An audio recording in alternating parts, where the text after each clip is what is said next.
नमस्कार, मैं हूं पवन त्यागी।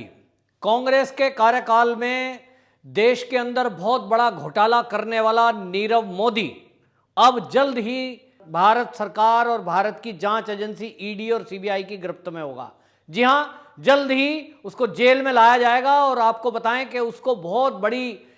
बड़ा झटका नीरव मोदी को जो लगा है वो लगा है, आपको बताएं कि ब्रिटिश कोर्ट से, जहां लंदन में सुनवाई हुई थी प्रत्यार्पण को लेकर के सीबीआई उसको इंडिया में लाना चाहती थी। केस की सुनवाई और जो फर्जीवाड़ा हुआ है उसकी जानकारी के लिए आपको बताएं कि ये किस्सा है 2017 का।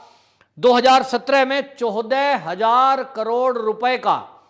ये घोटाला कर दिया था इसने। पंजाब नेशनल बैंक के जरिए लोन लिया गया था और इस लोन लेने में कई और बैंक भी शामिल थे और बैंकों ने उसको जो फर्जी एक पत्र दिया था जिसको गारंटी पत्र बोलते हैं, एलओयू। इस फर्जी एलओयू के जरिए पंजाब नेशनल बैंक से नीरव मोदी ने विदेशों में बैठे हुए लोगों के जरिए और भारत के पंजाब नेशनल बैंक इसके जरिए 14,000 करोड़ रुपए का लोन लिया और उसको अपने मार्केट में लगाया, हीरा व्यापार दुकान शोरूम इनको खरीदने में लगाया और उसके बाद फर्जीवाड़ा करके विदेश भाग गया। सबको लगता था कि अब ये विदेश से वापस आने वाला नहीं है। और आपको बताएं कि लंदन में जाके बैठा, जहां से प्रत्यार्पण करना इतना आसान नहीं है। नीरव मोदी को लगता था कि शायद अब उसको कोई पकड़ तो सकता ही नहीं है और वो इंडिया की पुलिस की गिरफ्त से और भारत सरकार की जो जांच एजेंसियां इसकी गिरफ्त से बाहर रहेगा और जिंदगी भर ऐश करेगा, क्योंकि 14,000 करोड़ रुपए का घोटाला ये बहुत बड़ा घोटाला होता है। और जैसा इसके पहले होता आया कि हमने देखा है कि भारत में बहुत सारे बड़े बड़े कंपनी वाले लोगों ने बैंकों से लोन लिए, फिर उस लोन को वापस नहीं किया और साल दर साल जब उन बैंकों की जो शीट है वो दाखिल की जाती थी, बैलेंस शीट में घाटा दिखा दिया जाता था और एनपीए के नाम पर वो खाते बंद कर दिए जाते थे, यानी उसको सरकारें भूल जाती थी। बैंकों पर भारी बोझ पड़ता था और वो बोझ बैंकों पर नहीं, आम जनता पर पड़ता था। लेकिन अब मोदी सरकार है 2014 से, और इसलिए जब नीरव मोदी का ये पता चला कि उसने पंजाब नेशनल बैंक में 14,000 करोड़ रुपए का घोटाला किया है और उस घोटाले को करके वो लंदन भाग गया है, तो मोदी सरकार तभी से एक्शन मोड में है। और आपको बताएं कि इस एक्शन के जरिए सीबीआई और ईडी ने केस दर्ज किया और आपको बताएं कि ये जो है 2018 में नीरव मोदी, मेहुल चोकसी और अन्य कई बैंक के कर्मचारियों के खिलाफ कार्रवाई हुई। बैंक के कई कर्मचारी अभी तक जेल जा चुके हैं। वहीं आपको बताएं कि नीरव मोदी को लगातार झटके पे झटका देने के लिए सीबीआई और ईडी भारत के अंदर और विदेशों में भी कार्रवाई कर रही है। अभी तक आपको बताएं लगभग 56.74 अरब रुपए, जी हां, लगभग 57 अरब रुपए के नीरव मोदी के गहने, हीरे, बड़ी लग्जरी गाड़ियां ये जब्त की गई है बैंकों का पैसा वसूलने के लिए। ये पहली बार हुआ है कि किसी इतने बड़े उद्योगपति जिसका व्यापार अरबों रुपए में हो, उसके खिलाफ बैंक की तरफ से ये कार्रवाई की गई है। वरना अभी तक बहुत सारे व्यापारी, जिसके लिए कांग्रेस हमेशा शोर मचाती रही, राहुल गांधी हमेशा ये कह रहा था कि नीरव मोदी है तो नाम के बाद में मोदी लगा है तो ये मोदी जी का, नरेंद्र मोदी का रिश्तेदार है और इसलिए सरकार क्या कर रही है, इसको भागने क्यों दिया। जबकि ये जितने भी लोन के प्रोसेस हैं या जो बिजनेस इस नीरव मोदी ने खड़ा किया वो कांग्रेस के शासनकाल में किया। जो लोन किंगफिशर कंपनी के नाम पर दिए गए वो भी कांग्रेस के शासनकाल में दिए गए और अब वसूली मोदी सरकार में हो रही है। मोदी सरकार की तरफ से जिस तरह से दलीलें पेश की गई और लंदन की कोर्ट में तथ्य प्रस्तुत किए गए, प्रत्यार्पण के लिए बात की गई कि हमको नीरव मोदी की जरूरत है, हम उसको केस चलाना चाहते हैं और इसने जो धोखाधड़ी बैंकों से के साथ की है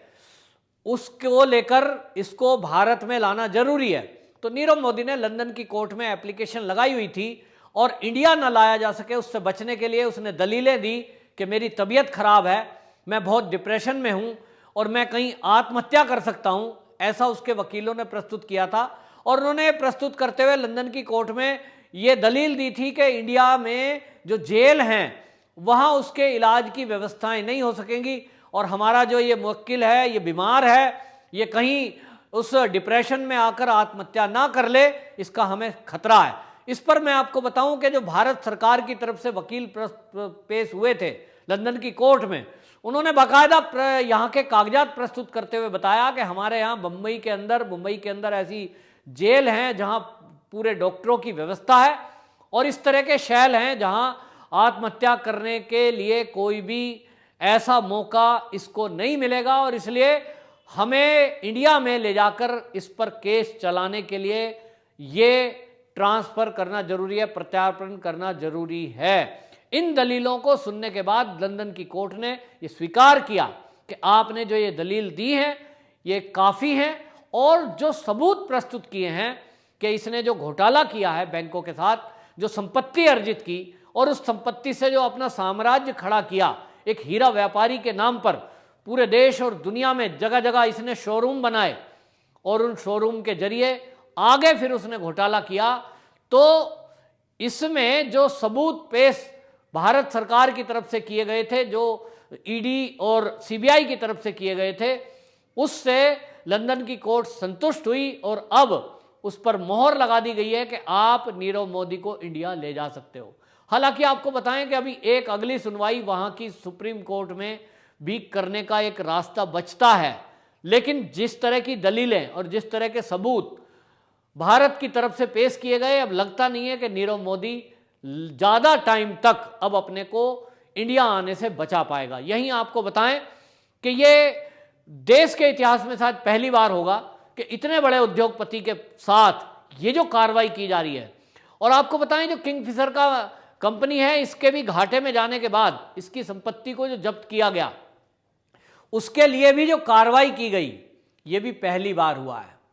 तो मोदी सरकार के इरादे बिल्कुल स्पष्ट हैं कि अपराधी कहीं भी हो, दुनिया के किसी भी कोने में क्यों ना छुपा हो, उसको सजा दिलवा कर ही दम लेंगे। और दूसरा बात आपको बताएं कि उसके परिवार के कुछ लोग जो सरकारी गवाह बने हैं, उनसे भी काफ़ी मदद मिली है और अब और लोग जो फ्रॉड करने के आदी रहे हैं, जिन्होंने सोचा है कि बैंक से लोन ले लो, लौटाना तो है नहीं, उस पर भी मोदी सरकार ने सख्त कानून बनाए हैं। अब कोई भी उद्योगपति एनपीए ऐसे आसानी से नहीं होगा। यदि किसी बैंक का कोई लोन लेकर के चुकता नहीं करता है और वो एनपीए में जाता है, यानी वो बिल्कुल घाटे में जाकर कंपनी ऐसी घोषित कर देता है कि मैं दिवालिया हो गया,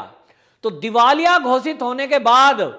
जितने उसके एसेट्स हैं, कोई बिल्डिंग होगी, कोई उसके पास प्लॉट होगा या मकान होगा या उसकी गाड़ियां होंगी या घर में रखे हुए गहने होंगे, वो सारी प्रॉपर्टी अटैच कर दी जाएगी और सारी प्रॉपर्टी उसकी बेचकर वो पैसे वसूल किए जाएंगे। और अब जो रूल बना है, वो जो आर्थिक अपराध का जो कानून बना है, उसमें यह तय कर दिया गया है कि ऐसा कोई व्यक्ति जो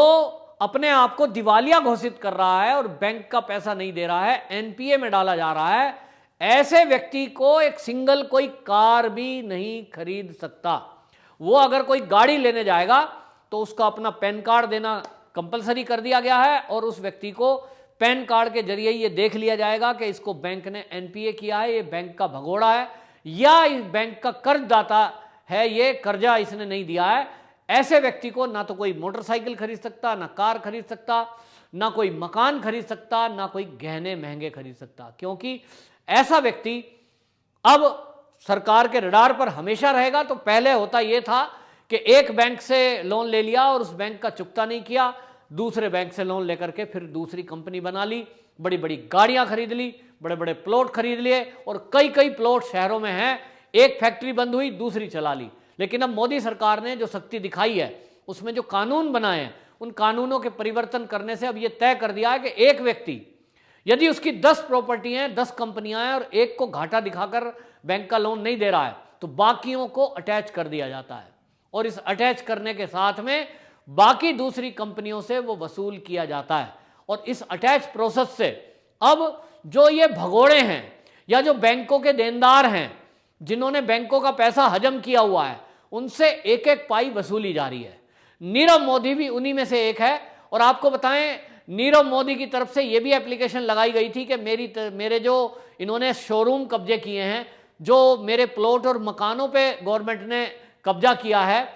उनको जो राशि प्राप्त हुई है वो लोन से ज़्यादा इन लोगों ने वसूल कर लिया है। ऐसी भी एक एप्लीकेशन लगाई थी, लेकिन सरकार का कहना है, ईडी का कहना है कि हमको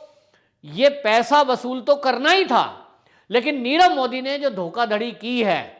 उसके बारे में पहली बात तो इससे ये पूछना है कि इस धोखाधड़ी में कौन कौन लोग शामिल थे। क्या सरकार की तरफ से भी कोई नुमाइंदा, वित्त मंत्री या प्रधानमंत्री भी देश का कहीं ऐसा तो नहीं कि बैंकों के इस घोटाले में शामिल हो, क्योंकि ऐसी संभावना जताई जा रही है। कांग्रेस के टाइम में जब देश के वित्त मंत्री पी चिदम्बरम थे तो उस समय जरूर उनकी तरफ से बैंकों को यह निर्देश या वर्बली फोन करके ये कहा गया कि ये मेरा आदमी है, इसको लोन दे दो। ऐसी बातें बैंक के कई मैनेजरों ने बताई हैं जांच एजेंसियों को, लेकिन अभी इसके पुख्ता सबूत नहीं है, इसलिए पुख्ता तौर पर इसको नहीं बोला जा सकता जब तक कि जांच एजेंसियां नीरव मोदी को पकड़कर पूरी तरह से जांच ना कर लें और उसके पक्के सबूत उनके पास शामिल ना हो जाएं, उसके पास हासिल ना हो जाएं। इस जांच से आपको मैं बता दूं सबसे ज्यादा हड़बड़ी कांग्रेस के अंदर है, क्योंकि नीरव मोदी अगर इंडिया में आया और हमारी जांच एजेंसियों ने उससे पूछताछ की तो एक बात तय है कि पी चिदम्बरम भी इसमें फंस सकता है, क्योंकि पी चिदम्बरम के कार्यकाल में ही ये घोटाले हुए और कांग्रेस के कई बड़े नेता इसमें फंस सकते हैं, क्योंकि नीरव मोदी को अब ये बताना पड़ेगा कि कौन कौन लोग थे जिनको उसने कमीशन दिया, कौन बैंक के कर्मचारी थे जिनको उसने रिश्वत दी, जिस रिश्वत के आधार पर उसको फर्जी ये गारंटी पत्र माने एलओयू प्राप्त हुआ। तो ऐसे बहुत सारे लोगों का अभी पकड़ा जाना इस नीरव मोदी के बाद में अभी बाकी है, और इसलिए उन सब लोगों को घबराहट हो रही है और दस्त लगे हुए हैं कि अब हमारा क्या होगा। तो नीरव मोदी तो अब भारत की जांच एजेंसियों की पकड़ में आने ही वाला है। कांग्रेस के कई बड़े बड़े लीडरों का भी खुलासा होना तय है। वंदे मातरम।